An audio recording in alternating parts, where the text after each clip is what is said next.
नमस्कार मित्रों, विजयादशमी का पर्व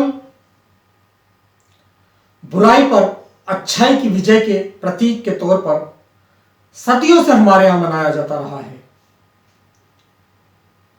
आम धारणा है कि रावण पर राम की विजय के प्रतीक के तौर पर, की स्मृति के तौर पर विजयदशमी के पर्व की मनाने की शुरुआत हुई। लेकिन उसके भी बहुत साल पहले, बहुत पहले देवी दुर्गा ने इसी दिन महिषासुर का वध किया था। 9 दिन तक वो युद्ध चला था और उसके बाद 10वें दिन महिषासुर का वध कर देवी ने देवताओं को महिषासुर के आतंक से मुक्ति दिलाई थी। लेकिन रावण एक ऐसे अनाचार का प्रतीक था जो स्त्रियों के प्रति किया गया, सीता मैया के प्रति किया गया। लोक ने इस आख्यान को ज्यादा आत्मीयता के साथ स्वीकार किया। रावण जो था पुलस्त्य ऋषि का पोता था। पुलस्त्य ऋषि के बारे में आपको बता दूं कि यह माना जाता है वो ब्रह्मा की 10 मानस संतानों में एक थे और पहले मनवंतर के 7 ऋषियों में एक थे। ऐसे महान ऋषि का पोता सारी दुनिया में सदियों से बुराई का प्रतीक माना जाता है, क्योंकि रावण ने देवताओं पर विजय तो पाई, ग्रहों पर भी विजय पाई, लेकिन अहंकार में कुछ ऐसे काम किए जो उसके पतन का कारण बने। पुलस्त्य ऋषि का बेटे थे महर्षि विश्रवा। महर्षि विश्रवा की शादी सुमाली और ताड़का की बेटी कैकसी से हुई थी। वही ताड़का जिसका वध अपने बचपन में प्रभु राम ने किया था। उसी ताड़का की संतान थी रावण। रावण के बारे में लोक में अनेक कहानियां प्रचलित हैं। कहते हैं कि जब लंबा युद्ध चलने लगा तो रावण से उसके एक मंत्री ने कहा कि आप तो मायावी हो, ऐसा क्यों नहीं करते कि राम का वेश बनाकर सीता के पास चले जाएं और मनचीती कर लें। रावण ने कहा मैंने कोशिश की थी, तुम क्या सोचते हो, मेरे दिमाग में यह विचार नहीं आया। लेकिन मैंने जब भी राम का रूप धारण किया मुझे हर पराई स्त्री में मां, बहन या बेटी नजर आने लगी। ये राम के चरित्र का महत्ता है, राम के चरित्र की महत्ता है, राम के चरित्र का महात्म्य है। ये जो विजयादशमी का पर्व है ना मित्रों, जीवन की उन कठिनाइयों पर विजय का भी एक मौका हमें उपलब्ध कराता है जिनसे जूझते हुए हम या तो हताशा को चले जाते हैं या बहुत परेशान होते हैं। कुछ उपाय आप इस दिन कर सकते हैं जो आपको धन संबंधी परेशानियों के लिए, व्यापार संबंधी परेशानियों के लिए या और जीवन की दूसरी परेशानियों के लिए एक विजय का सूत्र उपलब्ध कराएंगी। एक नारियल पर चमेली के तेल मिले हुए सिंदूर से स्वस्तिक बना लीजिए। कुछ भोग के साथ वो नारियल हनुमान जी के श्री चरणों में अर्पित कर दीजिए और ऋण मंगल स्तोत्र का पाठ करिए। आपको अनचाहे ऋण से मुक्ति पाने में मदद मिलेगी। लंका विजय की जितनी भी कहानियां हैं उसमें हनुमान जी की महत्ता का, हनुमान जी के योगदान का सर्वत्र गुणगान किया जाता है। इसलिए दशहरे के दिन हनुमान जी की पूजा का विशेष महत्व है। आप यह भी कर सकते हैं कि अपनी लंबाई के बराबर का धागा लें, उसे एक नारियल में लपेटें, पूजा करें और नदी में प्रवाहित कर दें। आपको धन संबंधी समस्याओं से छुटकारा मिलेगा।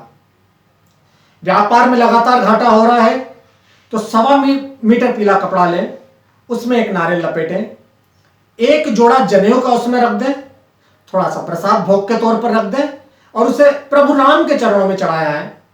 आपको व्यापार को गति देने में मदद मिलेगी। कई बार ऐसा होता है कि हम किसी खास जगह पर नौकरी करना चाहते हैं, लेकिन वहां हमें नौकरी नहीं मिलती। दशहरे के दिन आप एक उपाय कर सकते हैं। सुबह स्नान करिए, नारियल के छिलके जलाकर उनकी भस्म बनाइए, उसमें नारियल का ही पानी मिलाइए तो थोड़ी सी लुगदी बन जाएगी। इस लुगदी की 7 पुड़ियां बना लीजिए। 4 पुड़िया अपने घर के चारों दिशाओं में, अलग अलग दिशाओं में रख दीजिए। 1 पुड़िया अपने घर की छत पर रखिए। 1 पुड़िया नारियल के पेड़ के पास जाकर रखिए और 1 पुड़िया अपनी जेब में रख लीजिए। ध्यान रखिए, इन पुड़ियाओं को कुछ इस तरह रखा जाए कि उन्हें कोई देख ना पाए, क्योंकि 7 दिन बाद आपको 7 पुड़ियाएं इकट्ठा करनी है। उन 7 पुड़ियाओं को इकट्ठा करें और फिर जो जेब में रखी हुई पुड़िया थी, उस पुड़िया को उस संस्थान में, उस ऑफिस के पास जाकर रखे आए, उस ऑफिस के अंदर जाकर रखे आए जहां आप नौकरी करना चाहते हैं। देखिए शगुन किस तरह से आपकी मदद करेंगे। आप एक और काम कर सकते हैं।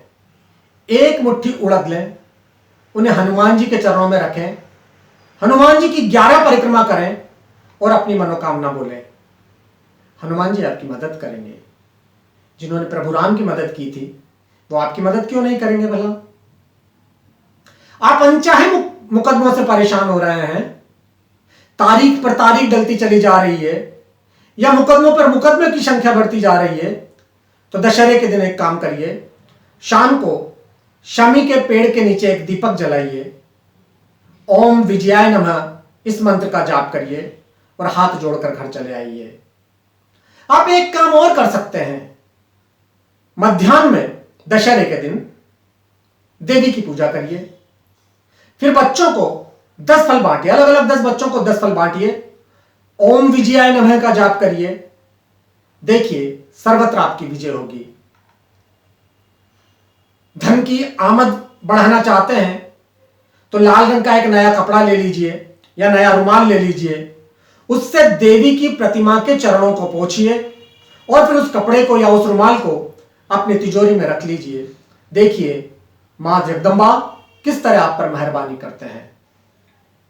यदि आप मंगल दोष से परेशान हैं और उससे मुक्ति पाने का कोई रास्ता आपको नहीं मिल रहा, तो दशहरे के दिन एक उपाय करिए। एक तांबे की प्लेट लीजिए, उसमें एक मीठी रोटी बनाकर रखिए, थोड़ा सा गुड़ रखिए, लाल रंग के फूलों की माला रखिए, दीपक रखिए, तांबे का ही दीपक हो, घी का जलेगा, लेकिन इन पूरी सामग्री को आप लाल कपड़े से ढकिए। जब हम किसी को खाना खिलाते हैं तो पानी की भी आवश्यकता होती है, तो तांबे के लोटे में थोड़ा जल लेकर हनुमान मंदिर जाइए और हनुमान जी को भोग लगा दीजिए। हनुमान जी मंगल के देवता हैं, निश्चित रूप से आपको मंगल से जनित परेशानियों को विजय पाने में मदद मिलेगी। आप और कुछ नहीं करना चाहें तो खेजड़ी के फूल थोड़े से ले आइए, पीले रंग के फूल होते हैं, और उन्हें अपने बटुए में या अपनी जेब में रखिए। देखिए साल भर धन की आमद किस तरह से बनती है। लोक में एक परंपरा और है, दशहरे के दिन नए जूते पहने जाते हैं। जूते शनि का प्रतीक माना जाते हैं, और आप शायद जानते हो कि रावण ने सब ग्रहों को, शुभ ग्रहों को अपने लाभ स्थान में, अपने पुत्र के लाभ स्थान में बैठा दिया था, जबरदस्ती बांधकर बैठा दिया था। हनुमान जी जब गए तो उन्होंने सब ग्रहों को बंधे हुए पाया, शनि को खासतौर से बंधे हुए पाया, तो हनुमान जी ने शनि को मुक्त कर दिया। और शनि ने तब हनुमान जी को यह वचन दिया था कि मैं तुम्हारे भक्तों का कुछ नहीं बिगाड़ूंगा, मैं तुम्हारे भक्तों को कभी परेशान नहीं करूंगा। इसीलिए दशहरे के दिन नए जूते पहने जाते हैं। मित्रों, दशहरे का दिन हमारे मन में उस संकल्प को जागृत करने का दिन है, जो संकल्प कहता है कि हमें मृत्यु से अमृत की ओर ले चलो, हमें अंधेरे से ज्योति की ओर ले चलो, हमें नश्वरता से शाश्वत मूल्यों की तरफ ले चलो।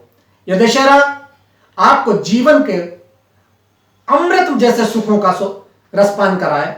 इन्हीं शुभकामनाओं के साथ नमस्कार।